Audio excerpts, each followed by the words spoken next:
warahmatullahi wabarakatuh. Pahabat Syadara, jumpa lagi dalam Berita Aceh. Bersama saya, Sabrina Triva. Sejumlah berita menarik akan kami sajikan untuk Anda. Berikut 3 berita utama hari ini.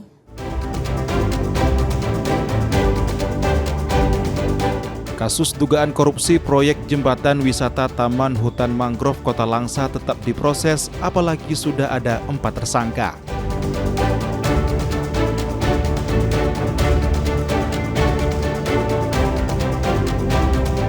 Lalu lintas di persimpangan Kota Matang, Gelumpang 2, Kabupaten Biren, Semraut menyusul padamnya lampu pengatur lalu lintas yang hampir sebulan lamanya.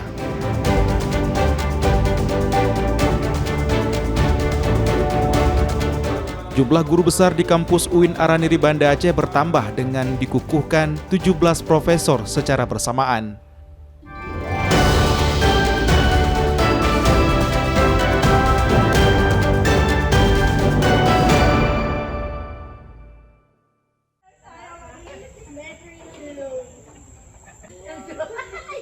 Kasus dugaan korupsi proyek pembangunan jembatan di kawasan wisata Hutan Mangrove Kota Langsa masih berlanjut.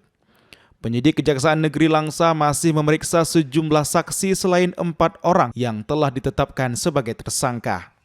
Meski demikian, sejauh ini belum ada penahanan terhadap keempat tersangka karena mereka dinilai kooperatif.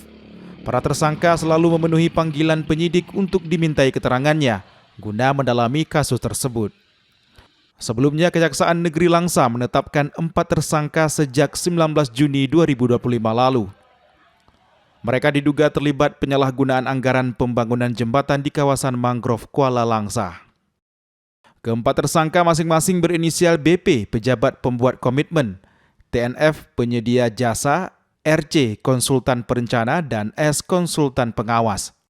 Terkait dengan penetapan tersangka dalam indikasi dugaan tindak pidana korupsi pembangunan jembatan mangrove ya tahun 2019, itu memang kemarin sudah kita press release juga, sudah kita tetapkan 4 orang tersangkanya dengan inisialnya kemarin sudah kita sebutkan. Sampai hari ini perkembangannya kita penyidik itu tetap melakukan pemeriksaan terhadap pihak-pihak yang terkait, saksi-saksi dan juga nanti tersangka. Sampai saat ini belum dilakukan penahanan karena penyidik masih menilai produktif ya, dan bisa proses penyidikan tetap berjalan lancar. Proyek jembatan tersebut merupakan program Dinas Pemuda, Olahraga, dan Pariwisata Kota Langsa. Proyek ini dibiayai dari Dana Otonomi Khusus Aceh tahun anggaran 2019 dengan nilai kontrak lebih dari 4 miliar rupiah. Selama pembangunan, penegak hukum menemukan sejumlah pekerjaan tidak sesuai spesifikasi dan fiktif. Demikian juga volume pekerjaan di bawah nilai termasuk material juga di bawah standar. Hasil audit dari Inspektorat Aceh menemukan kerugian keuangan negara mencapai 561 juta rupiah. Main Muzir melaporkan dari Langsa.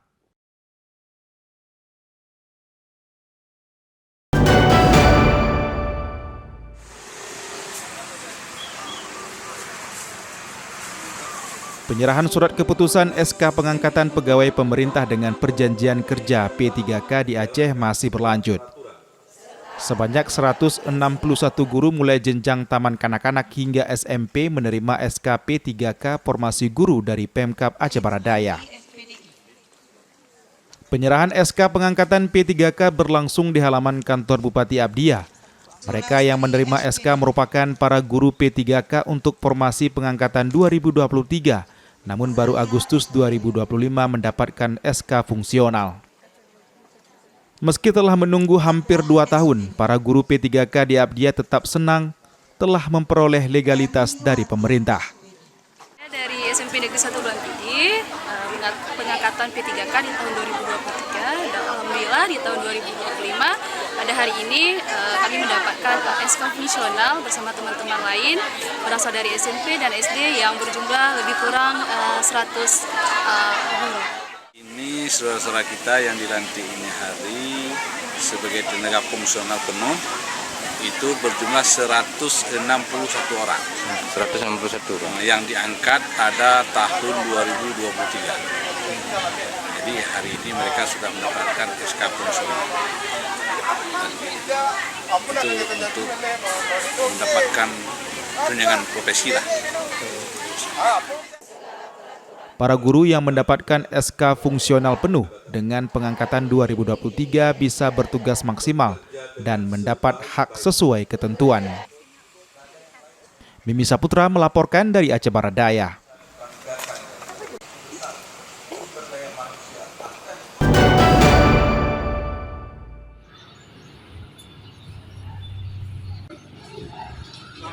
Program cek kesehatan gratis CKG di Provinsi Aceh masih berlanjut. Di Kota Langsa, sejumlah warga memanfaatkan fasilitas CKG sebagai upaya deteksi dini berbagai penyakit, terutama sering dialami para lansia. Selama pelaksanaan CKG, penyakit yang paling sering ditemukan diantaranya hipertensi atau tekanan darah tinggi, diabetes mellitus, dan gangguan metabolisme tubuh. 3 jenis gangguan kesehatan ini umumnya dialami para pasien lansia. CKG yang dipusatkan di puskesmas umumnya dimanfaatkan para lansia, selain jaraknya lebih dekat sehingga lebih mudah dan tanpa mengeluarkan biaya. Puskesmas Langsa Lama, satu dari beberapa puskesmas di Kota Langsa yang melaksanakan CKG. Di daerah ini, petugas mendapati pasien yang mengalami gangguan kesehatan yang diderita para lansia umumnya. Pemeriksaan kesehatan gratis sudah berjalan selama 6 bulan, sudah setengah tahun. Dan realisasi yang sudah kita laksanakan di puskesmas itu lebih kurang 10% masyarakat dari umur 18 tahun ke atas yang sudah memeriksakan kesehatannya di puskesmas Langsa Lama. Dari hasil pemeriksaan banyak ditemukan penyakit-penyakit tidak menular seperti hipertensi, DM, dan lain-lain. Dan harapan kami masyarakat bisa menggunakan kesempatan ini sebaik-baiknya supaya bisa mengetahui status kesehatannya sejak awal. Dan ini berkaitan dengan upaya-upaya promotif yang kita lakukan. Karena fungsi utama kita di sini melakukan upaya promotif di masyarakat sehingga pencegahan untuk penyakit-penyakit yang lain bisa kita lakukan lebih awal. CKG menyasar berbagai kalangan, termasuk warga yang kesulitan mengakses pemeriksaan medis secara rutin. Layanan ini juga untuk meningkatkan kewaspadaan warga terhadap penyakit kronis, serta mendorong kesadaran warga untuk mendeteksi dini penyakitnya. CKG melayani berbagai pemeriksaan, mulai dari pemeriksaan tekanan darah, kadar gula darah, kolesterol, hingga indeks massa tubuh. Seluruh layanan dapat diakses tanpa dipungut biaya. Main Munzir melaporkan dari Langsa.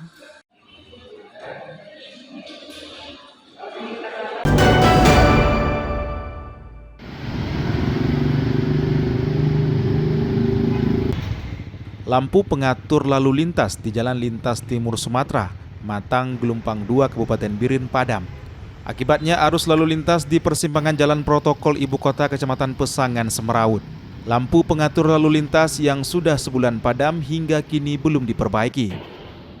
Kondisi ini menyebabkan arus lalu lintas tak teratur sehingga memacetkan jalan dan berpotensi terjadinya kecelakaan.